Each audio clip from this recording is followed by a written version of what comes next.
This is the Thoughtful Travel Podcast. I'm your host, Amanda Kendall of the notaballerina.com travel blog. Every episode I'll share travel tales from several fellow travel lovers, and together we hope to entertain and inspire you, remind you of some of your own great travel experiences, and encourage you to hit the road again soon.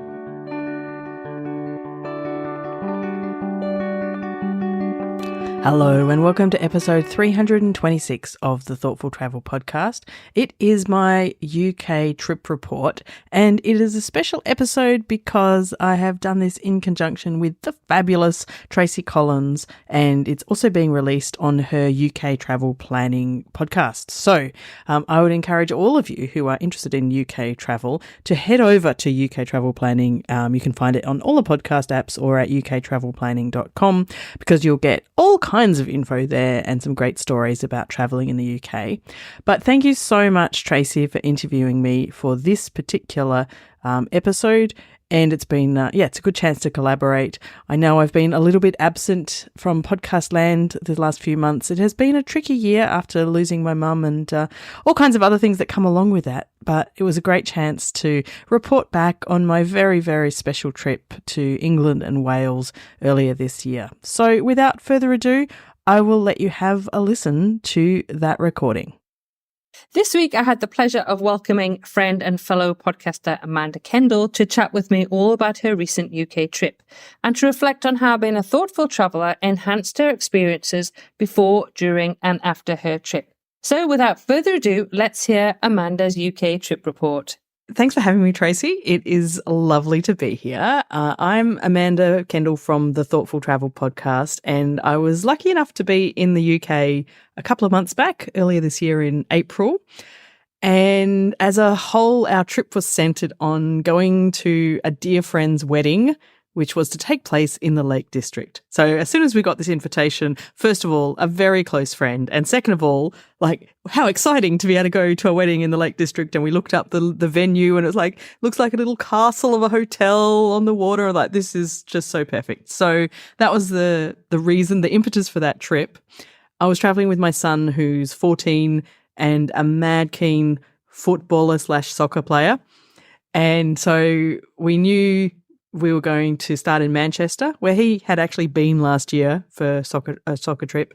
And he had some ideas. He wanted to do some more soccer tourism, let's call it. So we started in Manchester, a few days there, a few days in Liverpool. And then we spent about a week with our friends a little bit further north and around the Lake District, celebrated the wedding and had an absolute blast. Came back down to northern Wales for a few days, also because we wanted to go to Wrexham because football, and then back to Manchester for a few more days. And so that was it. So fairly small kind of footprint of area where we covered. Okay, perfect. Yeah, and I was following along when you were traveling, which was really fantastic. One thing I wanted to talk to you about, which I think is really important, and if listeners have listened to the Global Travel Planning Podcast initial episode, you will recognize Amanda's voice because she does an introduction, in fact, a whole episode about thoughtful travel. So this episode, it would be totally remiss of me to talk to Amanda without asking her to explain what thoughtful travel involves and to talk about how that impacted her when she planned her trip, during her trip and after her trip, because I think it's probably a great way to kind of structure it that way, Amanda. So would you like to just kind of give us an overview of what is involved in thoughtful travel? I would absolutely love to. So, and it's really cool to be able to do it in the context of one specific trip. So I'm very excited to talk about this. So when I think about thoughtful travel, I mean, there's no single definition of thoughtful travel, but let's just say it's making our decisions more intentionally, thinking about what we want to get out of a trip, how we can do it so it's good for us and good for the world, so to speak. So that's kind of thoughtful travel in a nutshell. And then when I try to break it down, I always think about how we can be thoughtful about our trip before, during and after the trip. So I'm happy to talk to that if you like, Tracy. Oh, yeah, absolutely. And it's really funny because we did a massive trip last year to 5 destinations, 6 destinations around the world. And we're actually sitting now with the after, trying to be thoughtful about it, going through all of those things, thinking about, because it's so easy now we're planning another trip to forget about that. So true. And I know in my Facebook group, I'm always constantly asking people, share your best memory from your trip. Share your favorite photo from your trip. And it's about that kind of reminder. So let's talk about then how you kind of were thoughtful in your planning before you went to the UK. Yes, absolutely. So a precursor is perhaps I try not to do much planning. So I know some people like to have like day to day, every part planned, and I don't. But I have accepted that in the modern world, it is more important to have more things planned than like 10 or 20 years ago. So I do a bit of both. But first of all, I did a bit of brainstorming with my son. What do we want to see? We know we're going to fly into Manchester, and we know we have the wedding up at the Lake District. What's nearby? What can we do? And it was great because he was there last year when he was 13. So he already had some ideas about what he wanted to show me that he'd seen and what he had missed out on. So that was really fun to be able to have his total buy-in from the start. So we did actually do some bookings related to that because he convinced me, and probably it's true that some of the stadium tours would be booked out if we didn't book in advance. So I reluctantly locked those in and then locked in accommodation kind of connected to that in Manchester and Liverpool for our first stint in Manchester and our second stint in Liverpool. So I did that.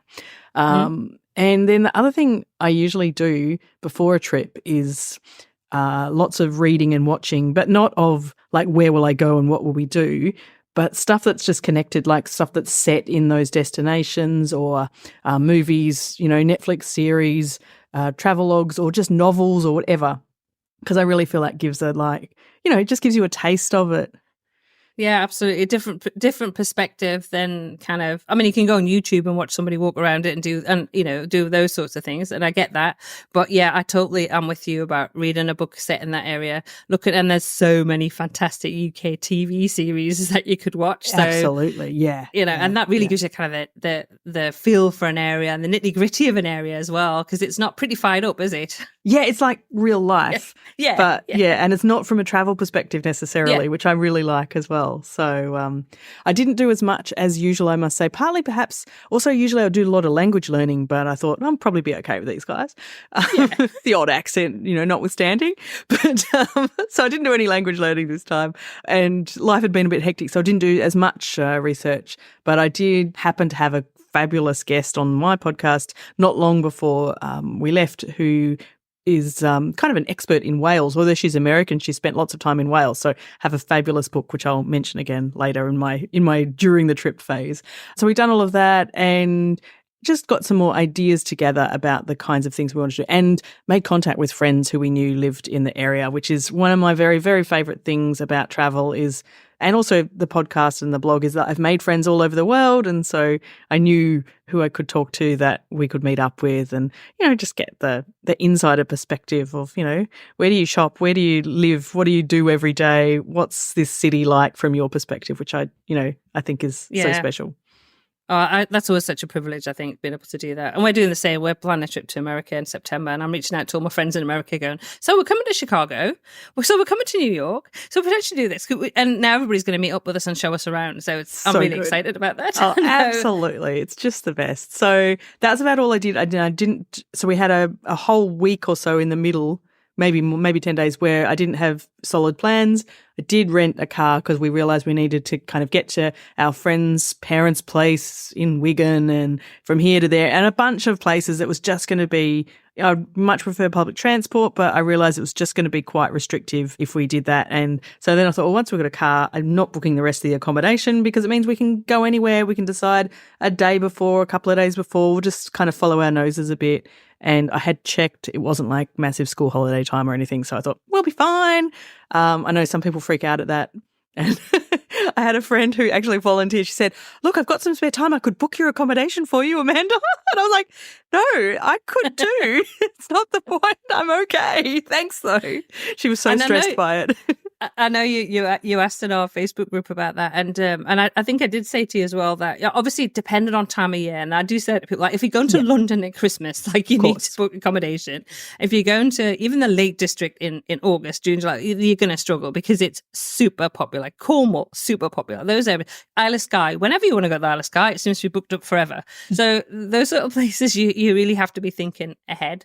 But Doug and I used to jump on trains at weekends, and we would, depend on what the weather was like, we might get to somewhere and go, not so great. Let's just jump on another train and go somewhere else. And we'd do that, and then we'd book accommodation. I'd get on my phone and I'd book accommodation at 5 and stay in a B&B. And it was great. And I knew, because the time of year you were doing it, that you would be absolutely fine to do that. And you want to stay at B&Bs and kind of, again, experience that kind of accommodation that I love to do. Yeah. And I'm not into like the luxury hotel experience, At the end of the day, if it's just a bed, that's all I need. And then if it's a bit quirkier or more interesting, then that's a bonus. So, yeah. So I love that. So that's all I did before the trip. Not much, really.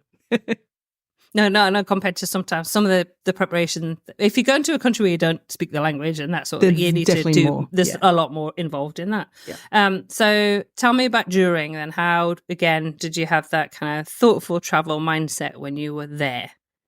So many ways. So probably my favorite way was catching up with friends. One of my long-term blogging, podcasting buddies, the Barefoot Backpacker, recently moved to Manchester. And I was like, oh, that's great. I can catch up with them. So we did a fabulous walking tour. Well, not a formal one, but we spent hours wandering Manchester. We went to Affleck's. We did all sorts of, like, just the nitty-gritty, walk down to where they live, and, like, it just, when you've got a friend there, it's so nice to know, what's their everyday thing. So we did that kind of thing.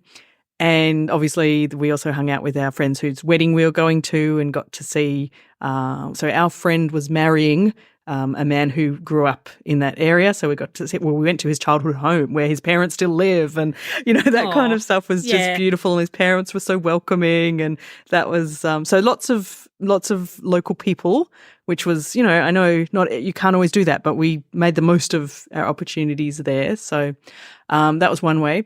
Another way was I always try and keep some kind of travel journal when I travel, because I think it helps me to stop and reflect each day. When I was like younger, my journals were so boring. They were just like detailed dot points or detailed boring sentences of every place we went. We did this, we ate this, and like I've learned that's, I still keep that information, but just quick dot points, because I often do want to refer back to that. But I try and focus more on like the things I remembered the most of the day. Like, I saw like a funny dog walking along, and, like something about, something that's like, we were staying in this place in Wales where they had a suspension bridge and they were doing some work on it. And it was just fascinating to watch. Like, there was these people that were in harnesses hanging on the underside of the bridge working on it. I'm like, this is terrifying, and there's this river rushing below them, and also like just little things. So those kind of things go into my journal, and any feelings or things that I've learned, curious things. Often I'll make a list of my Google searches from the day, because inevitably when I'm traveling, especially if I'm traveling with my teenage son, there's so many questions like, why do they do this? What's this? What's that mean? And we'll Google stuff. And so I keep a list of that just out of curiosity, the weird things we've looked up. So yeah, journaling. And this time was good because I was traveling with my teenager. I actually had plenty of downtime most days, because a modern teenager needs time to just be on their phone or whatever, apparently.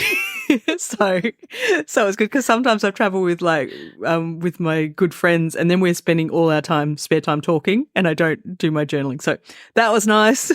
I did that. Yeah. What else was a during thing? As I kind of foreshadowed in that before bit, reading stuff set in those places. So I had this fabulous book by Pamela Petro called The Long Field, which is about her time in Wales and connection with Wales over the years. So she went to study her master's in Wales kind of by accident, one of those, didn't even know anything about it, turned up there, fell in love with it. And so that was a really interesting perspective and got me so interested in Wales. I was sitting in this little hotel in Llangollen. I can't pronounce that well, but that's my attempt. It looked like Llangollen to me. But, that's right. I can't pronounce it either. So.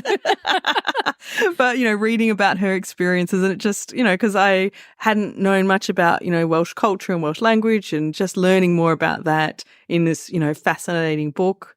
I loved that. And then I could kind of, when I bumped into people, ask them little questions to, to learn even a little bit more.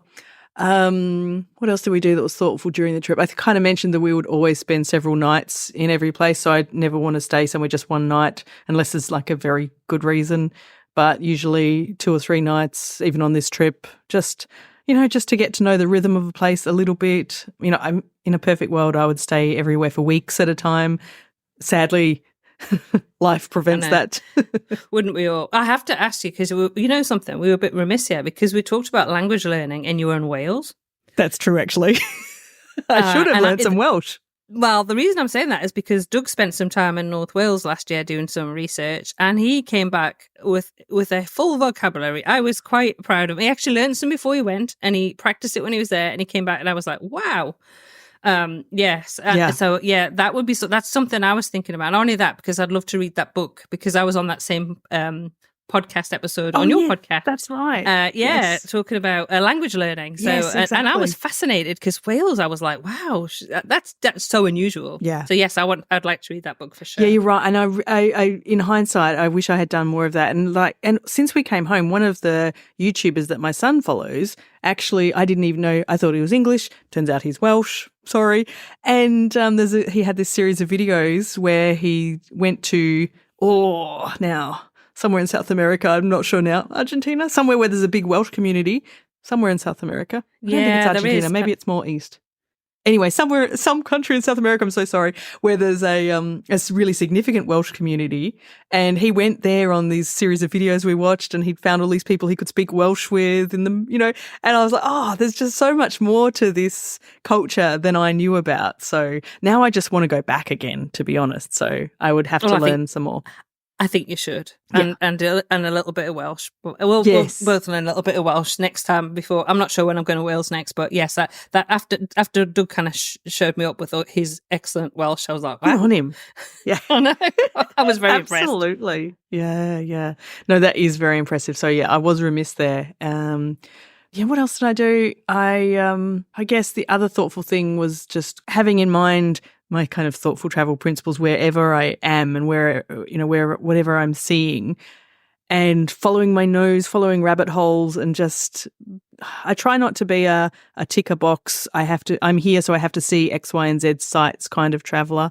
I prefer to, just see what's around, and often just take what's in front of me. So on our last few days in Manchester before we flew out, so we had another few days there, and by this time we'd actually both got a bit sick, so we were taking things fairly slowly, and we ended up in a hotel directly opposite the art gallery, the main Manchester art gallery.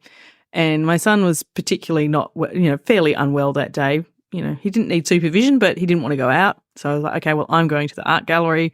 He was very happy to stay in the hotel room, and I really just went because it was there, but then I got inside and I was like, this is like the most thoughtful art gallery I've ever seen.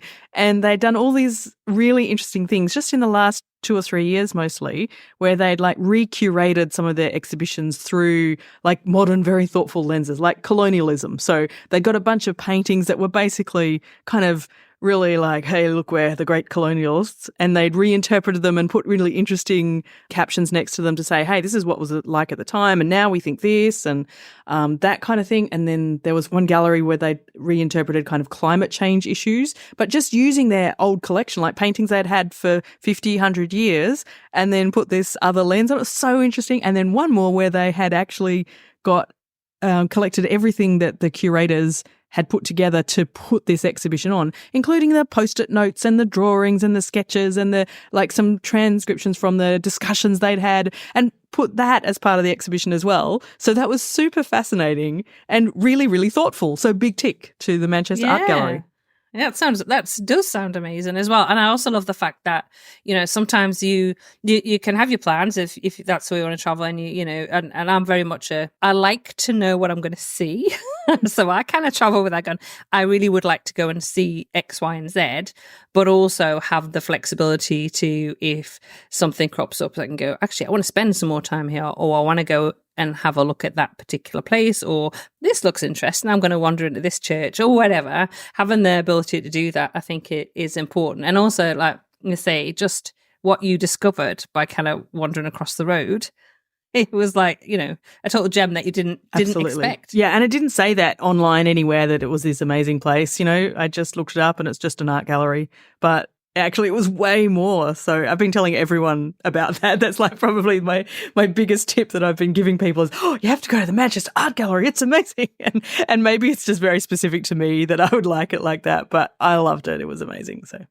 No, it's great. We all like different things, and we all look for different things, and that's great as well. And so I actually want to ask about your son as well. How was he during the trip? I know he'd been there last year because he went on a football trip. I can't say soccer because Doug would tell me off. No, it's okay. Fair. Football trip, even though soccer is an English word, British word, whatever. It did actually come from, we invented it, but now it's all football. But anyway, so how did he enjoy it? What was his like experience of the trip? Because last year he went with a football with a team group. Yes. This year I went with his mum. Yes. I know. How embarrassing, right? So how was that?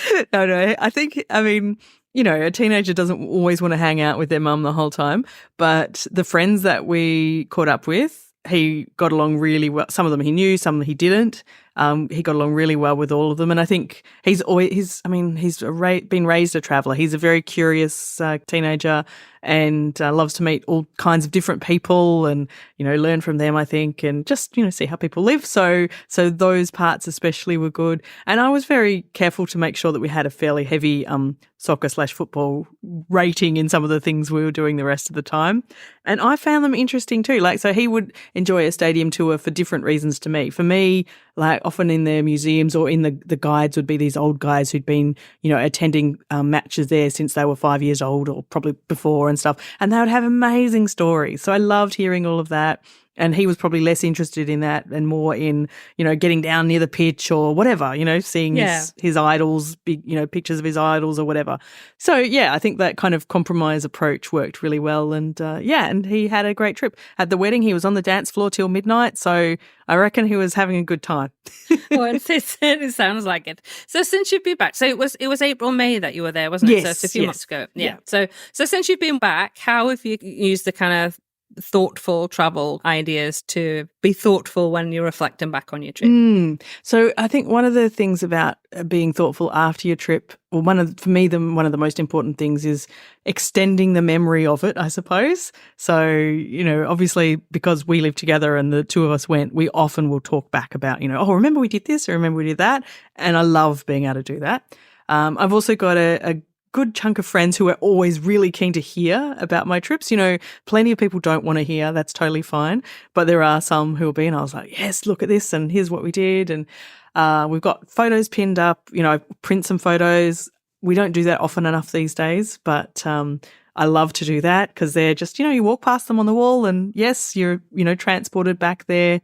I haven't done this yet, but I'm intending to give it to my teenager for a school holiday task this week. Is we'll often make a photo book, so we've got like a physical book we can look back on and enjoy that. And I've just been doing a lot more reading and research. Like I mentioned, we went deep into this YouTuber's Welsh background and videos and things like that. And I actually just yesterday got Pamela Petro's second book in the mail because she did a really interesting world trip, including to South America and half a dozen other places around the world where there are Welsh-speaking communities. And so she, quite a few years ago did this trip. I know, what a cool way to plan a trip.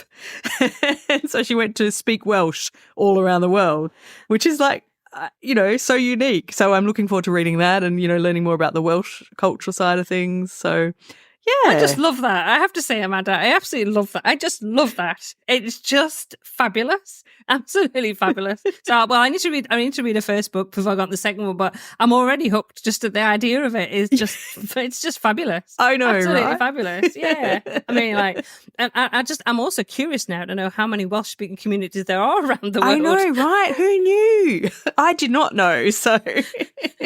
Exactly. And that's isn't it? That's the thing with travel, is it kind of opens up a Pandora's box of just amazingness that you just do not necessarily. You might plan your trip and think, I'm going to do A, B, C, and I'm going to go to D, whatever.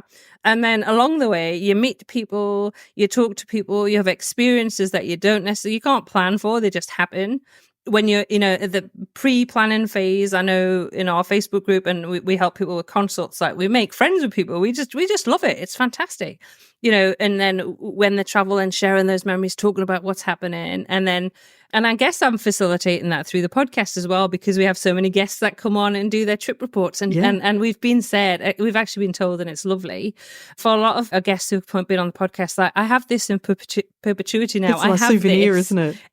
I can listen to it when I want. I've got this. And it's, I love being able to kind of, it is so special. And it's just so lovely to hear about your trip, Amanda. Honestly, it was so good following you when you were doing the trip, but I knew that there would be so much more to talk to you about. For me, a trip lasts forever. And like when I'm traveling, for example, I'll post on Instagram stories a lot, but I don't post like proper Instagram pictures. And I do all of that when I'm home. And I've only just last week or so got to the end of my UK trip on Instagram. And so then, I'll just do, 3 or 4 a week. And just the process of like kind of distill down what were the most important moments, and then try and be thoughtful in my caption. And, like, I love that process as well. It's kind of, it's reliving it, but it's also making me think a bit more deeply about it, which I love doing. So, yeah. Yeah, no, absolutely. It's fantastic. So, do you want to just share with our listeners about where we can find your podcast? And obviously you've got a website, and you do have a Facebook group, and I've just joined yesterday. You've got a LinkedIn group for anybody who's interested in there. But obviously, just it kind of introduced that to our listeners. Yes. So you can find the Thoughtful Travel podcast in all the podcast apps, Spotify, Apple Podcasts, and all of the little ones. And you'll find out more about it at my website, which is notaballerina.com. And as Tracy mentioned, there's a Facebook group, Thoughtful Travellers, and a LinkedIn group, Thoughtful Travellers. If you search for them, you'll find my podcast logo there. So there's lots of fun to be had in there and lots of thoughtfulness. And I'm Amanda Kendall on Instagram. Yeah, you are. And I follow you on all of those and thoroughly enjoy it. So it's always good to speak to you, Amanda. It really is. And thank you so much for coming on and sharing about your trip. And I'm hoping if you're listening to this podcast, thinking about how you can kind of use some of those things that Amanda thought through when she was planning a trip and during a trip and after a trip to kind of make the trip just that little bit more thoughtful. And can I add? Yes. Just to reiterate perhaps a bit, but because a lot of people are like, no, I want to travel my way and I want to plan everything. I want to do this or whatever. And it's totally fine. But I challenge people just to think about one way they might be able to make their trip a bit more thoughtful, even if it's just to watch a TV series before they go that's set there, or, something like to not plan a couple of days and spontaneously book when you're there, caveats above included. But just try. You can do it as small as you want just to see if that traveling style suits you more. So, Amanda, always end this podcast with exactly the same question, as all our listeners know, and they're all poised because they know exactly what I'm going to ask you. So what was your one tip that you would share with anyone planning a trip to the UK? Well, I feel like I have just given like 1,000 ideas that are big ideas. So I have a very, very simple and selfish idea. Well, selfish for my stomach. So what I discovered in the UK was that supermarket sandwiches are delicious. And I don't know if anyone's already given that tip, and I'm so sorry if they have. But especially at Tesco, I checked back on my photographs to tell you this, Tracy. It's very important. Miso chicken and pickled slaw sandwich. The best. I had I had one 3 days in a row because they were so good. And I wish I'd discovered them earlier in my trip. I would have eaten miso chicken and pickled slaw Tesco sandwiches every day. So, in Australia, I would never go to the supermarket to get lunch, ever. But I discovered that was fantastic, and that would keep us going, and we only had to have one meal a day. So, and I love going to supermarkets. It's a thoughtful thing to do, to explore supermarkets. So, yeah. Yeah, it so is. It's one of my favourite things to do. And that's a great tip, because going into the supermarkets, again, if you're on a budget, it's fantastic because you can go and buy a meal deal. sandwich, drink, packet of crisps, piece of fruit, piece of chocolate, something healthy, whatever you want to go with it. But you usually get the 3 items. I have a personal favorite, which is the Marks and Spencer's kind of, it's like a luxury prawn sandwich. And I ate so many last time that I just couldn't eat any more after a while. But I think I'm ready for a prawn sandwich in Marks and Spencer's. So that's That what I sounds will good be too. doing when I get back in. So it's good to know. I will try one of the, tell me again which sort it was. I know, it's very specific. Miso chicken and pickled slaw sandwich. Right. Tesco. I will make a note, Amanda. And Please try and let me know. Oh, just thinking about those sandwiches again gives me such a craving. Honestly, I tell you, they were great. Anyway, thank you so much for listening to episode 326 of the Thoughtful Travel Podcast. Thanks again to Tracy Collins of UK Travel Planning and Global Travel Planning for giving me the opportunity to have such a lovely chat and reminisce about that very special trip in the UK. Don't forget you can join my Facebook or LinkedIn groups for Thoughtful Travellers. Just search for Thoughtful Travellers on either of those platforms and you'll find me. And you can sign up for the Thoughtful Travellers newsletter at Substack by going to thoughtfultravel.substack.com. The show notes for this episode, where I'm going to put up a few photos of parts of our UK trip that I mentioned, will be at notaballerina.com/326. As always, thank you so much for listening.